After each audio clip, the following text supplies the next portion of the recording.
Zaidan, o promotor de Belo Horizonte agradou bastante, viu? Já tem até uma placa pedindo colaboração para ele sair do miserê.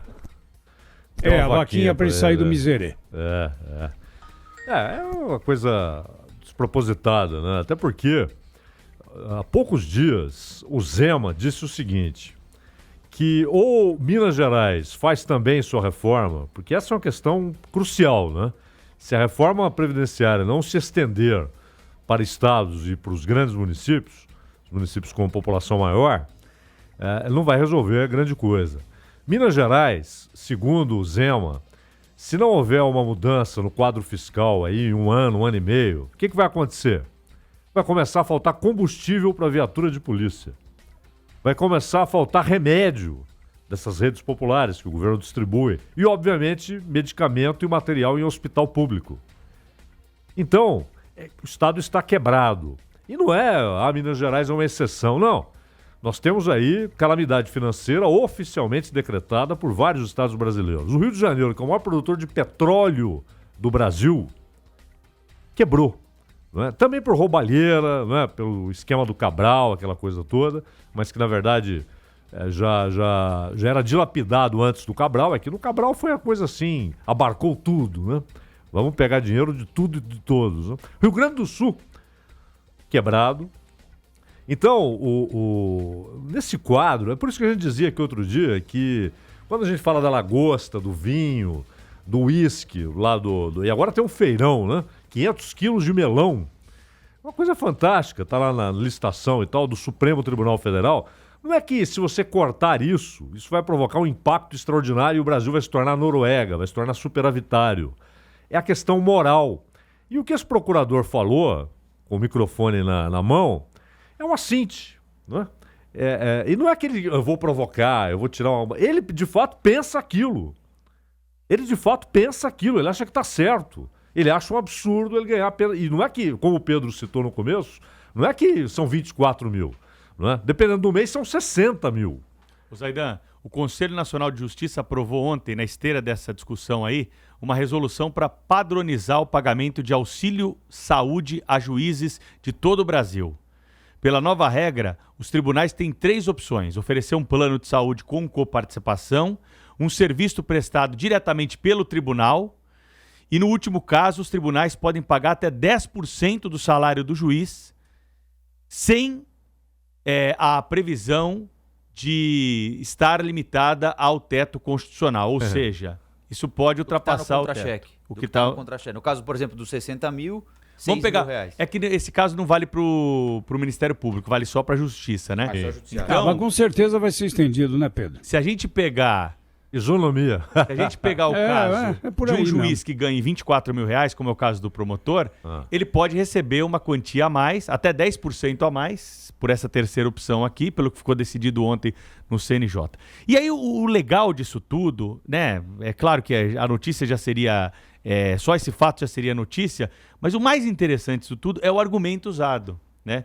Uma pesquisa da Associação dos Magistrados Brasileiros que revela que 90% dos juízes de primeiro grau estão mais estressados do que no passado, com 60 dias de férias, com a estabilidade do serviço público, com esses vencimentos aí na casa dos 20, 30 mil reais por mês e muitos deles ultrapassando... Aliás, para continuar em Minas Gerais, né, a gente estava falando de Minas Gerais, sim, há levantamentos recentes feitos em Brumadinho, né, demonstrando a quantidade de pessoas doentes, inclusive com doenças psiquiátricas graves, depois de tudo aquilo que aconteceu.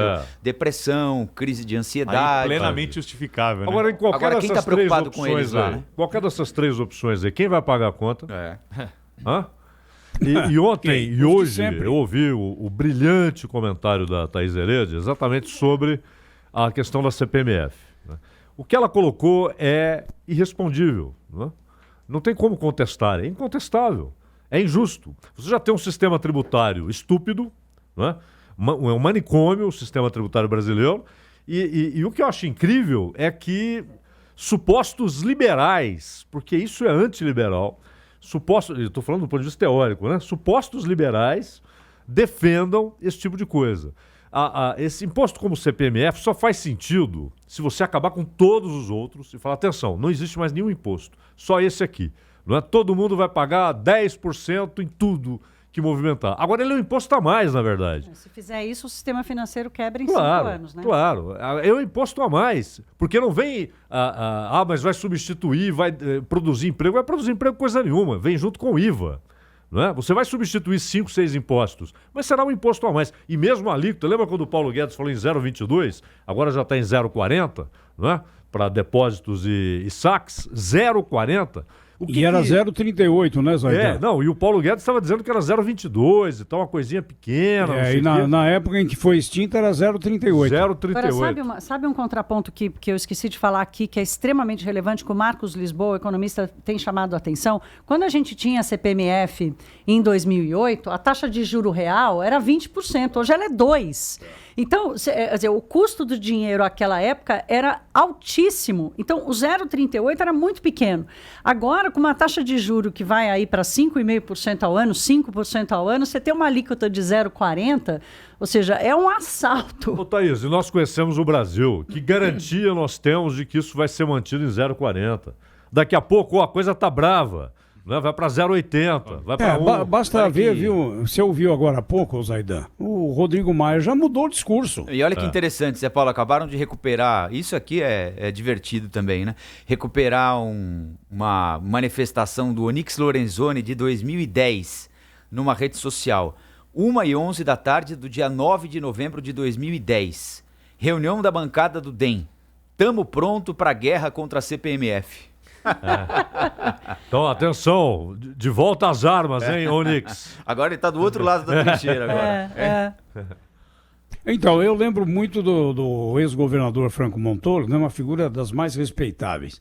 Mas ele dizia, quando estava na oposição, no MDB, que salário não era renda. Bom, aí foram para o governo. Ele falou, não, salário não é renda até um determinado patamar. Pronto, já... Que é exemplo já adaptou, mais claro, né, Zé Paulo, do reajuste da tabela do imposto de renda, se lembra? Isso. Nós ouvíamos, quando o governo era tucano, o Ricardo Berzolini era o líder da falação. Não, ele abraçou a campanha da Bandeirantes. Abraçou a campanha da Bandeirantes e dava entrevista em todos os lugares do absurdo, Chegou que era mesmo um absurdo, do fato de o governo Fernando Henrique Cardoso simplesmente se recusar a atualizar a tabela do imposto de renda. E o líder do governo era o Arnaldo Madeira, que sempre fazia defesa. Alguns anos depois, o que aconteceu? O PT virou governo, o PSDB virou oposição e aqueles que defendiam a atualização da tabela do imposto de renda passaram a dizer que não dava para fazer, pelo menos na constância justa. E aqueles que diziam que não dava para fazer porque o governo não tinha dinheiro, não, dá para fazer. Ô, Rafael, e segundo os auditores da Receita, hoje, a defasagem está próxima de 100%. Isso é um dinheiro que o Estado está tungando. Ele está tungando um direito que ele não tem direito a esse dinheiro e ele pega esse dinheiro simplesmente não corrigindo a tabela. A gente estava falando aqui agora que a Receita Federal está correndo o risco de não ter dinheiro para pagar a restituição depois de renda. O Zé Paulo estava lembrando aqui que não é que é uma doação, é uma devolução de um dinheiro que já é de propriedade do contribuinte, né? Está quebrado.